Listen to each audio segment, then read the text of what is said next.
ចាសួស្តីបងប្អូនទាំងអស់គ្នាថ្ងៃនេះនាងខ្ញុំសូមលើកយក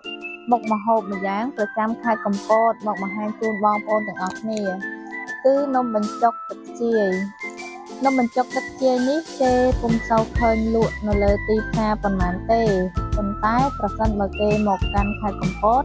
គេនឹងឃើញលក់ជាហូរហែជាពិសេសពេលមានបុណ្យទានម្ដងគេតែងតែនិយមធ្វើនំបញ្ចុកទឹកជាយនេះជានិច្ចព្រោះថាវាជាមុខម្ហូបមួយប្រចាំខេត្តកំពតឥឡូវសូមធ្វើការទស្សនាពីរបៀបធ្វើសម្លនំបញ្ចុកទឹកជាយជាមួយខ្ញុំទាំងអស់គ្នា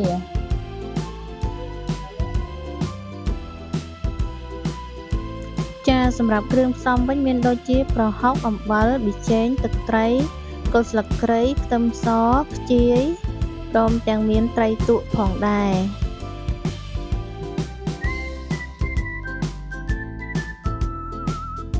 មុនដំបូងយើងត្រូវហាន់គល់ស្លឹកគ្រៃនិងខ្ជាយឲ្យស្ដើងរួចយកទៅបុកបញ្ចូលគ្នាជាមួយនឹងខ្ទឹមសឲ្យបានម៉ដ្ឋល្អបន្ទាប់មកទៀតយើងត្រូវដាក់ដាំទឹកដើម្បីស្ងោរត្រីដោយបង់គល់ស្លឹកគ្រៃទឹកត្រី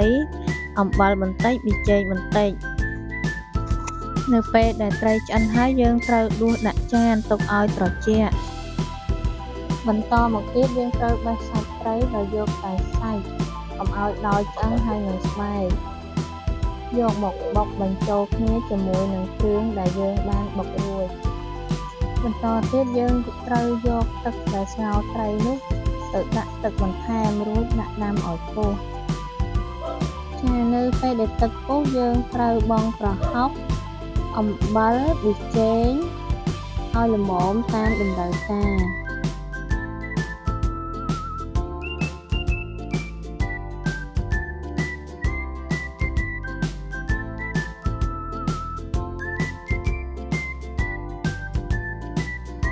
ជាចុងក្រោយយើងត្រូវបង់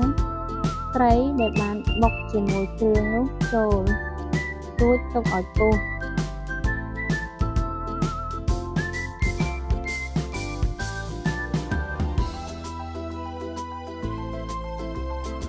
ជាទូទៅប្រជាជនដែលនៅខេត្តកំពតគឺតែងតែនិយមចូលចិត្តធ្វើសម្លខ្ជាយនេះ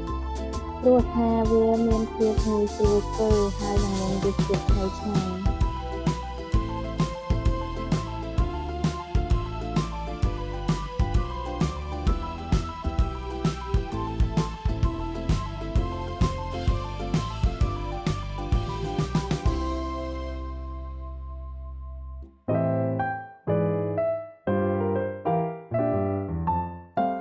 ចាបន្ទាប់ពីទឹកសម្លពុះហើយយើងត្រូវបង់គល់ខ្ទឹមហើយនឹងស្លឹកខ្ទឹមរួចបិទភ្លើងហើយដាក់ចុះជាការស្រេចឥឡូវទឹកសម្លខ្ជាយរបស់យើងបានឆ្អិនហើយយើងអាចហូបបានហើយបងប្អូនទាំងអស់គ្នាយើងហូបជួបជុំគ្រួសារក៏ដូចជាបងប្អូនពិតជាមានរសជាតិឆ្ងាញ់មែនទែន